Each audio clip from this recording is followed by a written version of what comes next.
Hello students. आज हम uniform convergence के कुछ क्वेश्चंस करेंगे। So first question is show that the sequence of the function fn where fn of x is equal to 1 over n plus x is uniformly convergent in any interval 0 to k. So and k is positive. It means that ये जो x है ये n का तो हमें पता है कि n किसको बिलोंग करता है। n is belongs to natural number, it is 1 2 3 4 like this. ये जो x है वो किसको बिलोंग करेगा? इस इंटरवल को बिलोंग करेगा। ठीक, सो x इज, ये तो 0 होगा या 0 से बड़ा होगा। तो आई होप कि आपने लास्ट वीडियो देखा होगा। यूनिफॉर्म कन्वर्जेंस का जो मतलब है वो ये है कि जो हम डेफिनेशन में एप्सिलॉन लेते हैं और जो एक पॉजिटिव इंटीजर एग्जिस्ट करता है, अगर पॉजिटिव इंटीजर एप्सिलॉन एक्स दोनों पे डिपेंड करे, ठीक है, दो चीजें होंगी हमारे पास। एक हमारे पास आर्बिट्रेरी कांस्टेंट या पॉजिटिव कांस्टेंट, ये इसको एन बोल लें या एम बोल लें, ये तीन चीजें हमारे पास। अगर ये जो एम है ये अगर एप्सिलॉन पे ही डिपेंड करे तो हम बोलते हैं कि ये यूनिफॉर्म कन्वर्जेंस हो। अगर ये m जो है वो x के ऊपर भी डिपेंड करे और एप्सिलॉन के ऊपर भी डिपेंड करे तो हम ये बोलेंगे कि ये जो सीक्वेंस है वो पॉइंट वाइज कन्वर्जेंस। इससे पहले क्वेश्चन करने से पहले थोड़ा सा मैं आपको और एक्सप्लेन कर देता हूँ। देखो, पॉइंट वाइज का मतलब क्या है। देखो, x कहाँ से आ रहा है आपके पास? x इसको बिलोंग कर रहा है, तो x की वैल्यू क्या होगी?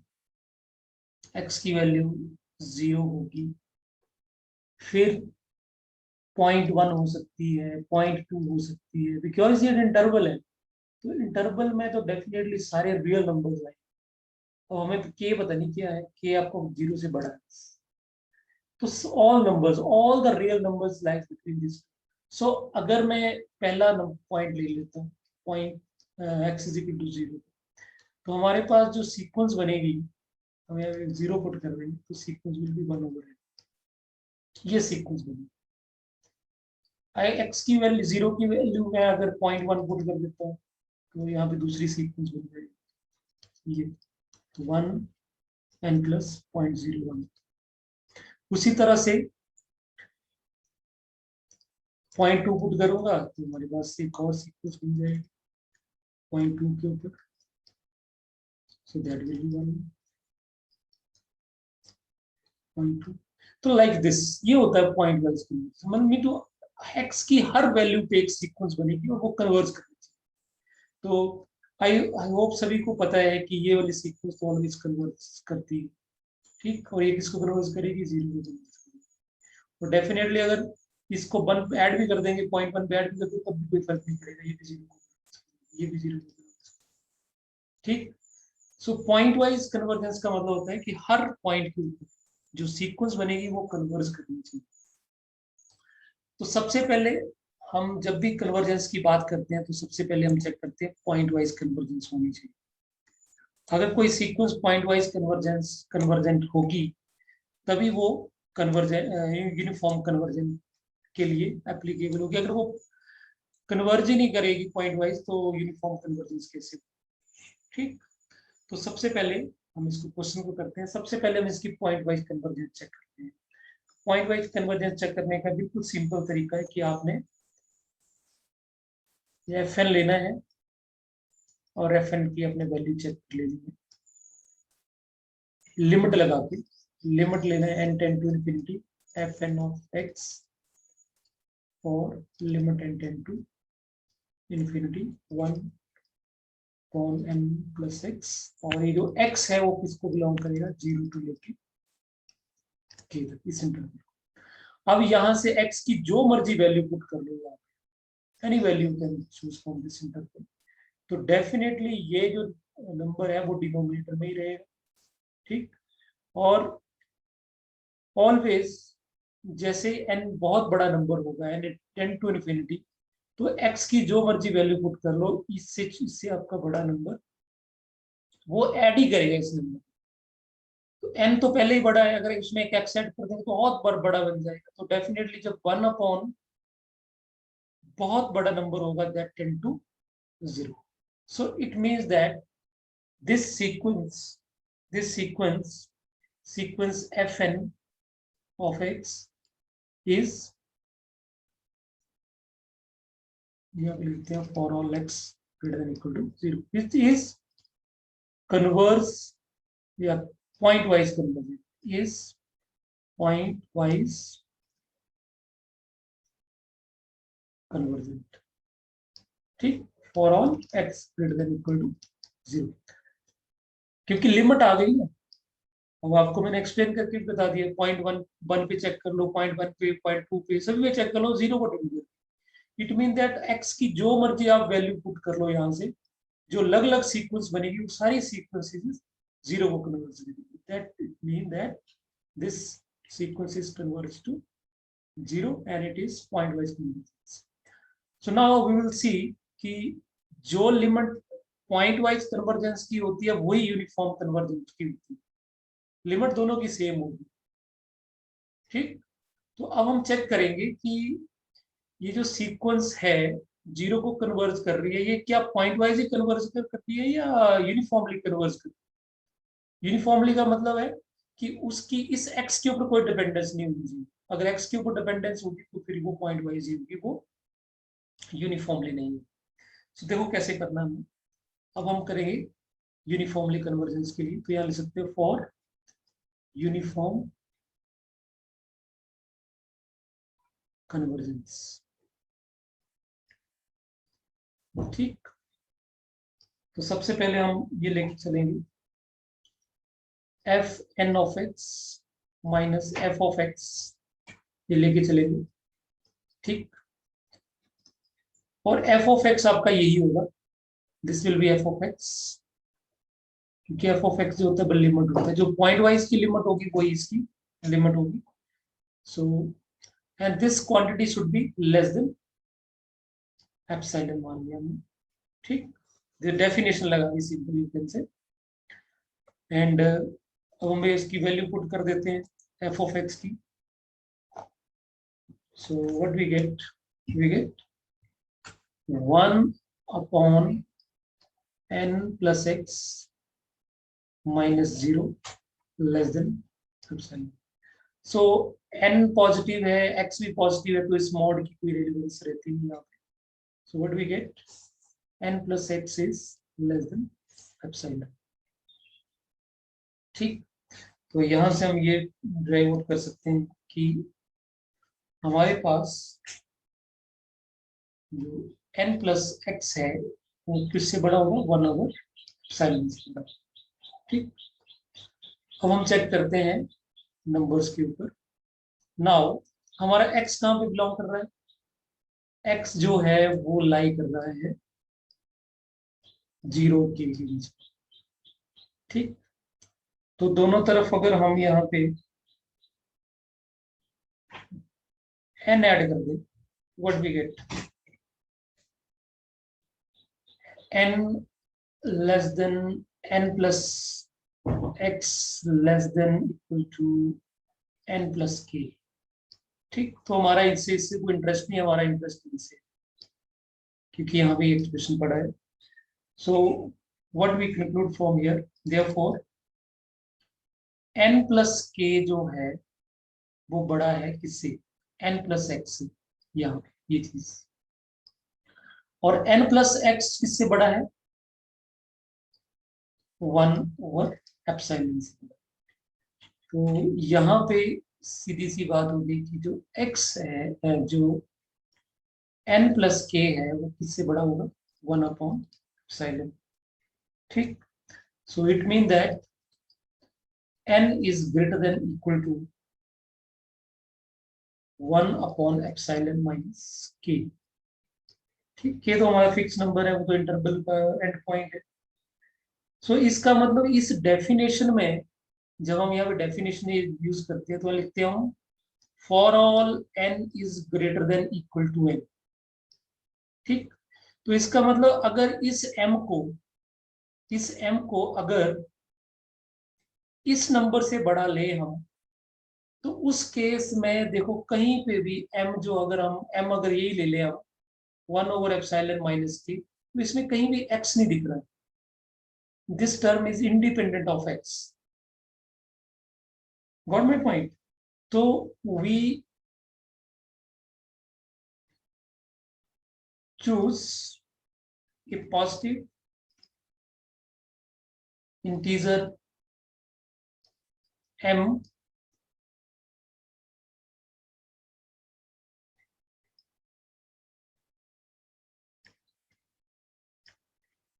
जस्ट इसे थोड़ा सा बड़ा लेना है, m is greater than 1/epsilon minus की।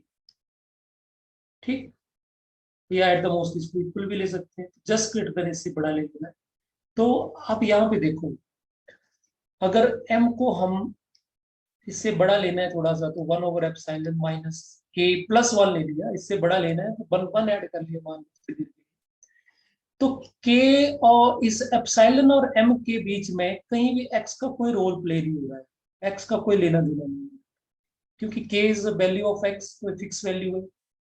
तो is m is only depending upon epsilon, m is not depend upon x, does not depend upon x।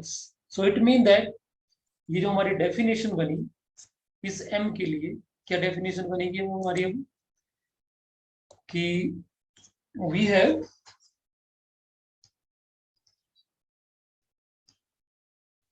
we have fn of x minus f of x less than epsilon for all n is greater than equal to m, for all x belongs to 0 to k, and m depends upon only epsilon. There implies fn is uniformly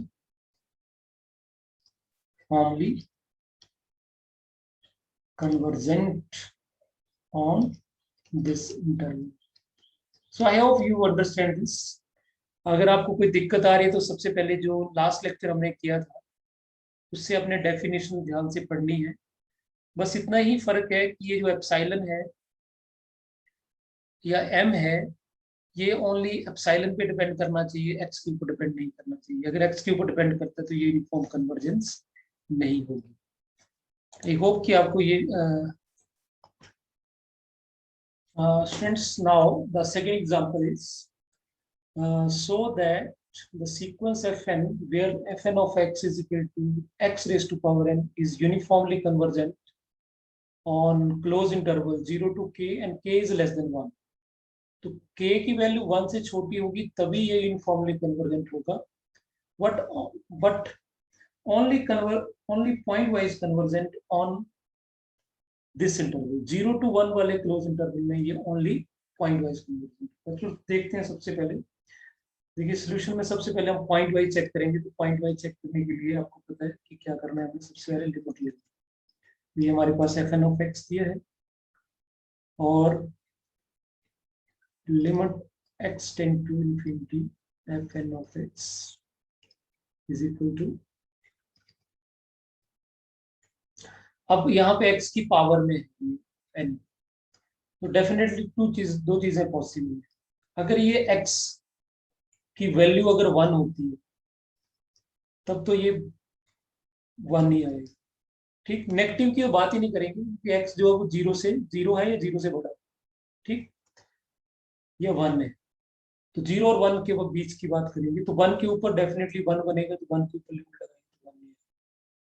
अगर ये number 1 से छोटा होता है और 0 से बड़ा होता है, या ये 0 भी होता है, 0 होगा तो 0 आएगा, और अगर 0 और 1 के बीच में होगा तो ये बटे में आएगा, जैसे 1/3 टाइप, या 1/5 टाइप। तो ऑब्वियस है ये किसको टेंड करेगा, 0, तो डेफिनेटली 0।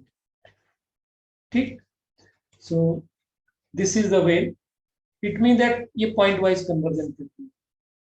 ठीक, क्यों कर रही है, क्योंकि x की वैल्यू 1 है तब भी कन्वर्ज कर रही है, और ये x की वैल्यू जब 0 और 1 के बीच में तब भी कन्वर्ज।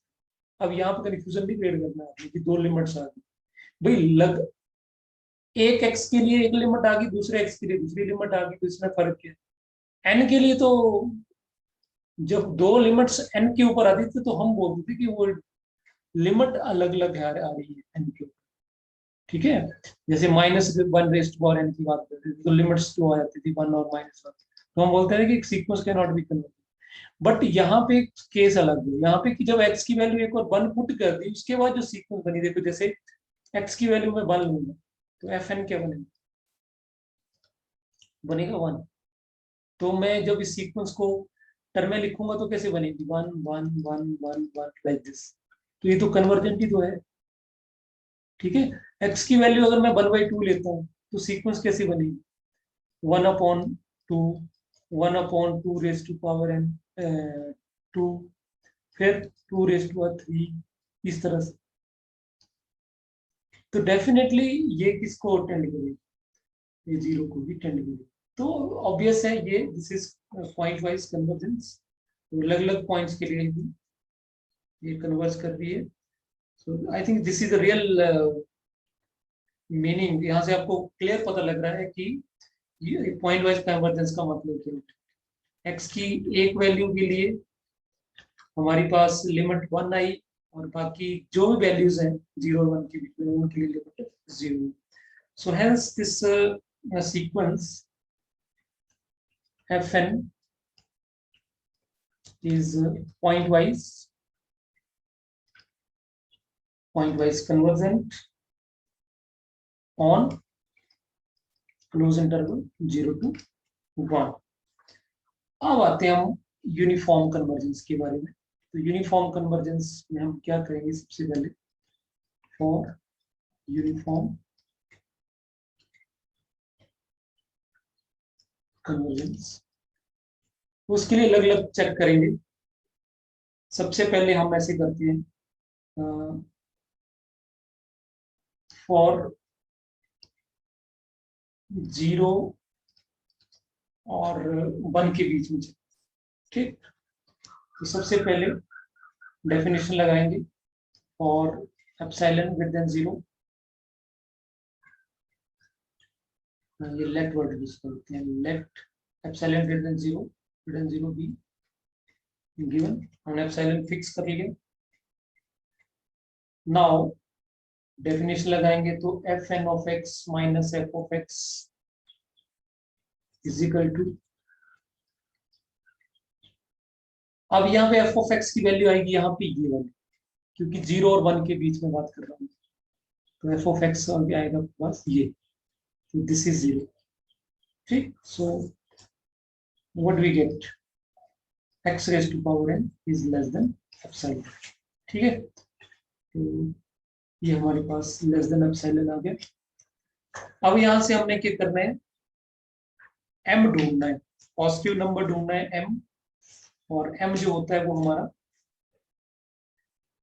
उस m से n हमारा बड़ा होता है, तो हम n से ही आइडिया लगा लेंगे कि m क्या होना चाहिए। ठीक, सो लेट्स सी इफ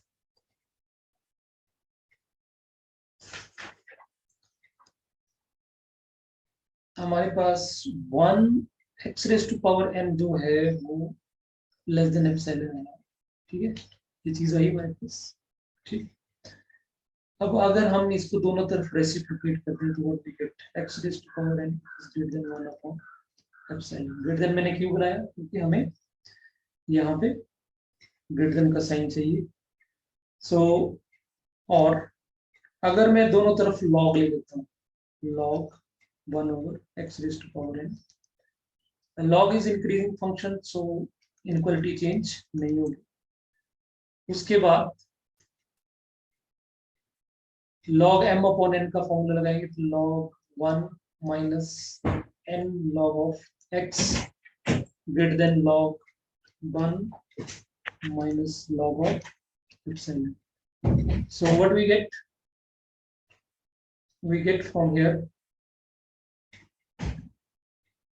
अच्छा इसको ना 1 over n ही रहने देते हैं, 1 को कैंसिल करना, फिर हमारे पास लेस देन आ जाएगा, अदरवाइज एप्सिलॉन रखते हैं और यहाँ पे log of 1 over x को पावर n लिख सकते हैं, क्योंकि हमारा तो काम है n से, so n आ जाएगा बाहर, so log 1 over x is given, now it is right. So what is n? n is, अब ये वाली कुछ क्वांटिटी तो पॉजिटिव रहेगी, ठीक, फिर इस क्वांटिटी को हम डिवाइड करेंगे अगर, सो इनक्वालिटी चेंज नहीं होगी। So this is the value,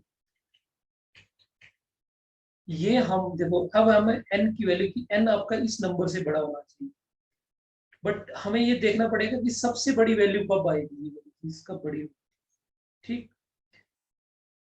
देखो हमारे पास सीधा सा फंडा है कि x जो है वो 0 और 1 के बीच में है, तो 1 over x जो होगा वो 1 से बड़ा होगा, ठीक है, 1 उल्टा करेंगे तो 1 से बड़ा होगा, तो log of 1 over x जो होगा वो log of 1 that is equal to 0. So it means that ये चीज पॉजिटिव है, तो डेफिनेटली इक्वलिटी के ऊपर फर्क पड़ेगा, इक्वलिटी सेम रहेगी। अब ये जो नंबर है, जैसे जैसे x इंक्रीज होगा, जैसे जैसे x इंक्रीज होगा, तो ये नंबर क्या होगा, 1 over x 1 over n क्या होगा, छोटा होता जाएगा, ठीक है। तो ये वाला नंबर सबसे बड़ा नंबर तब आएगा जब इसका डिनोमिनेटर सबसे छोटा हो, डिनोमिनेटर इसका सबसे छोटा आएगा, और ये सबसे छोटा तब होगा जब x सबसे बड़ा होगा, क्योंकि 1 over x है। गॉट माय पॉइंट, मैं रिपीट कर रहा हूँ, ये क्वांटिटी सबसे बड़ी तब होगी जब इसका डिनोमिनेटर सबसे छोटा होगा, और इसका ये डिनोमिनेटर सबसे छोटा तब होगा जब x की वैल्यू सबसे बड़ी होगी। सो हम यहाँ पे ये लिख सकते हैं कि the number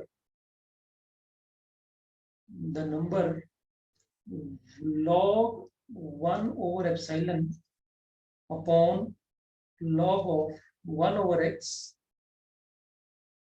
increases with x, ठीक, and having maximum value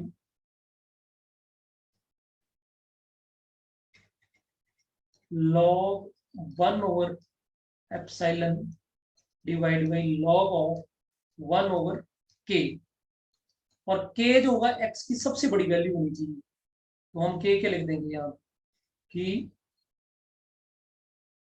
on interval 0 to k, और k जो होगा वो 1 से छोटा होगा, क्यों, क्योंकि इंटरवल तो ये है ना, अब हमें पता नहीं k क्या है, हमने k इतना मान लिया कि k जो है 1 से छोटा है, और k जो है वो x की सबसे बड़ी वैल्यू है, तो ये जब k की सबसे बड़ी वैल्यू होगी तो ये सबसे छोटा होगा, और ये सबसे छोटा होगा तो ये सबसे बड़ा होगा, क्योंकि डिनोमिनेटर अदरवाइज वैल्यू को क्या करता है, छोटा करता जाता है, तो डिनोमिनेटर सबसे छोटा होगा तो ओवरऑल टर्म सबसे बड़ी होगी।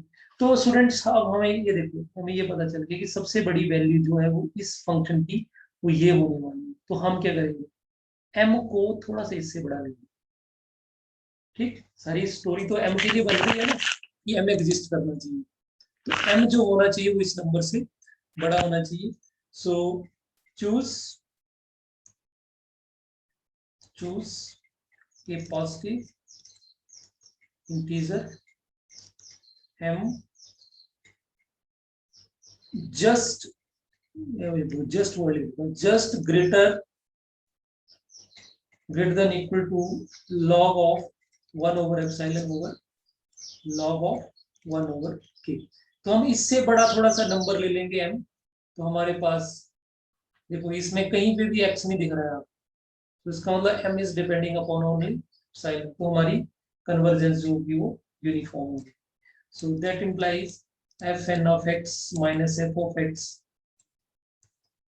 is less than epsilon for all n is greater than equal to m, and m is depending upon epsilon only, and x to have 0 और 1 के बीच में। ठीक, सो ये यूनिफॉर्मली कन्वर्जेंस हो गया। सो sequence fn is uniformly convergent on कौन से interval में, 0 और 1 के अंदर। ठीक है, अब हम बात करते हैं 0 के ऊपर। Now at x is equal to 0, जब 0 होगा तो हमारे पास fnx minus f of x